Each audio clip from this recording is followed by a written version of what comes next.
Hamam. Very nice view of the ancient synagogue with Mount Nitai at the background. The ancient synagogue is located on a steep slope at the base of the cliffs of Mount Nitai. I would consider this to be quite dangerous. I managed actually to climb a few hundreds meters west of here to one of the hiding caves, and I walked on stone that slipped off the cliffs as I was trying to climb. But also, and actually you can see here so many stones. These are evidence of such stones around the remains of the village. Rock that have detached from the cliff and damaged the village. So what was the logic in locating the village on the cliff slope? One of the opinions that I explain in details in the video about Mount Nitai refers to the steep escape route to the top of Mount Nitai, which leads to enter the compound protected by the wall at the top of the mountain. The escape route was worth taking the risk of the sliding rocks. We do not know the name of this ancient village. There are several opinions, but none have a clear proof yet. As for our location, we are 200 meters from the Bedouin village of Wadi Hamam, or in short, Hamam.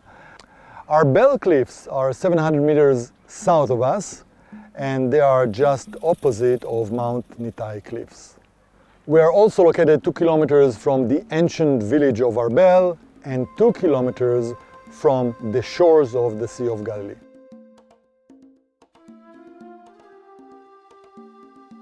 The village here began in the days of the Second Temple and dates to the beginning of the 1st century BCE, which is the Hasmonean period.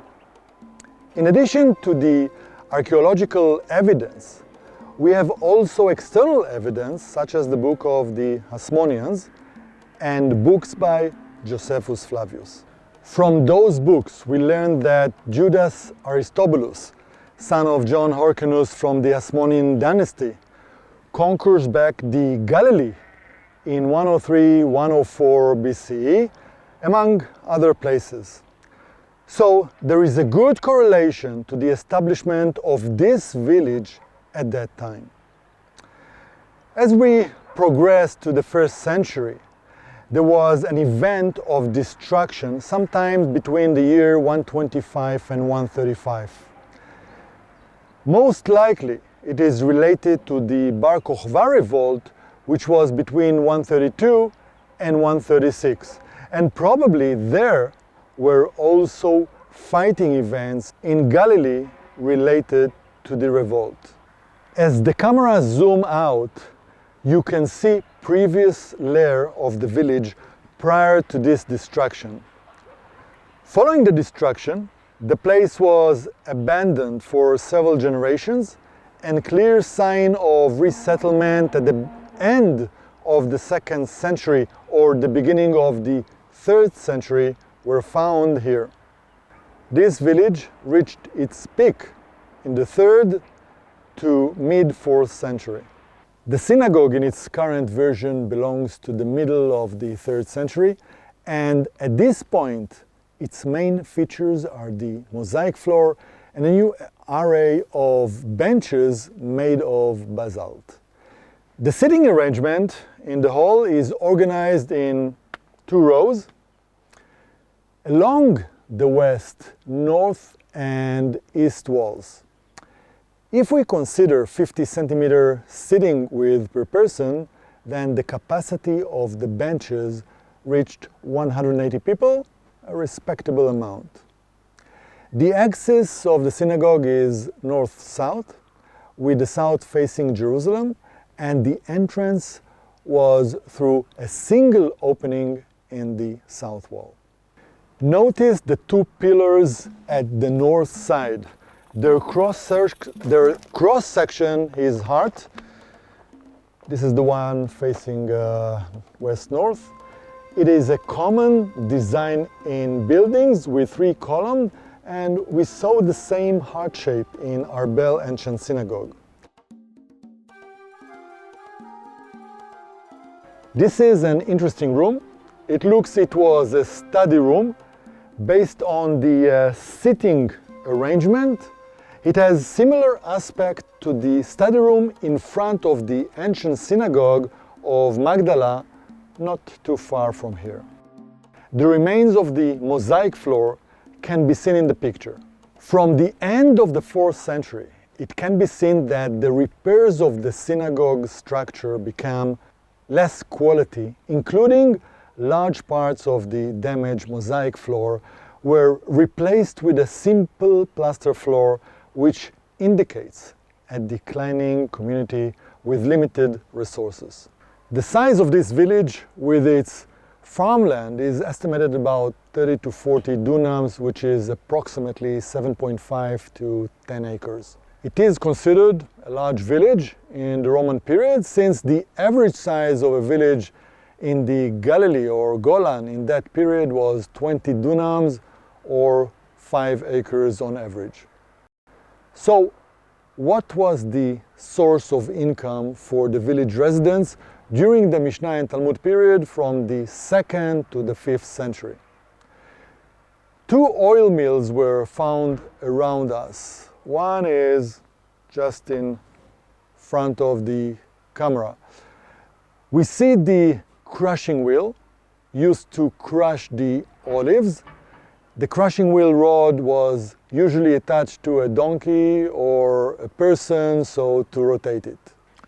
After the crushing, a squeezing operation was performed using a separate system, and there were 2 common methods for that.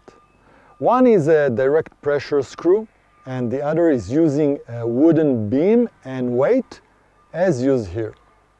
Regarding the production process, we talked about the crushing stage.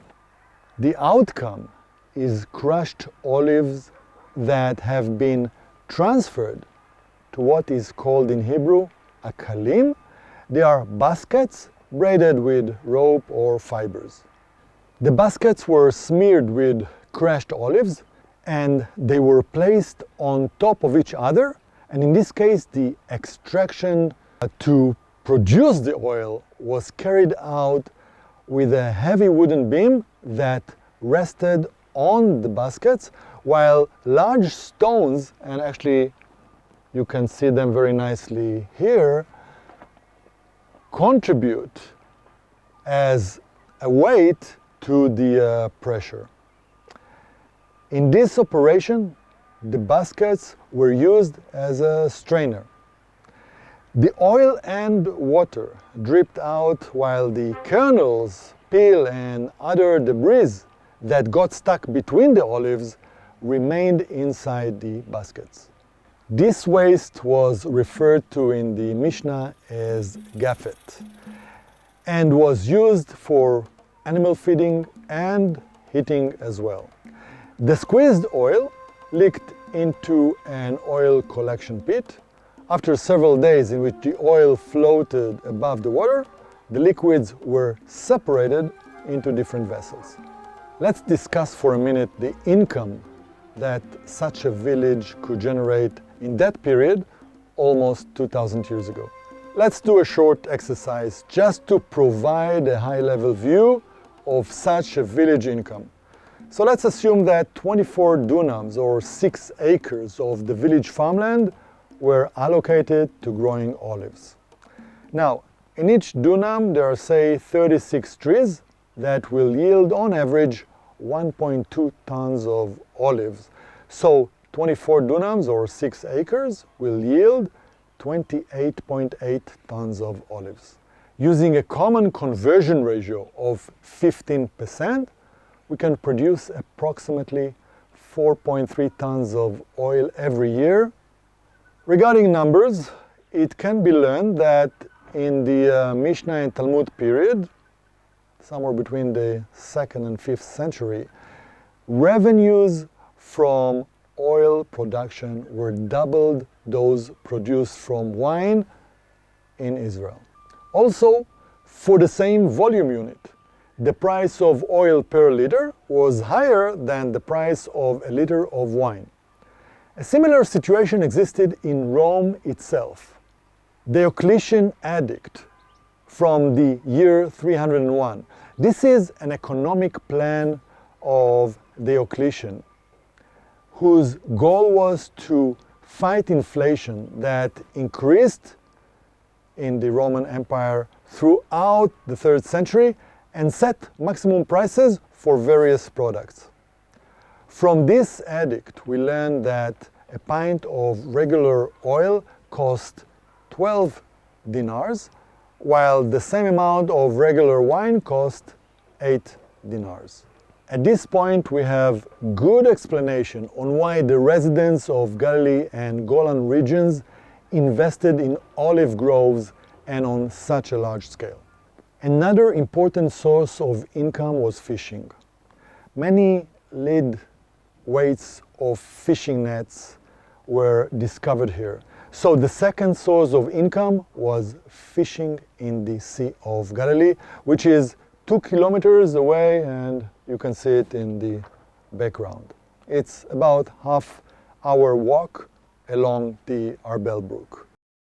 At the beginning of the Byzantine period, most of the houses in this village were abandoned. I'm referring to the middle of the 4th century, and the village was completely abandoned at the end of the 4th century or at the beginning of the 5th century at the latest. It is worth noting that many sites in the region were abandoned during the same period. What could have caused this? So a leading cause is the earthquakes in the Galilee in 363. There were actually 2 earthquakes that occurred in the Galilee region on May 18 and May 19 in the year 363, which among other places destroyed the city of Beit Shean and Susita. We reached the end, and as usual, I have a question for you. Mount Nitai, the one just above us, is named after which individual? The answer will appear in 5 seconds.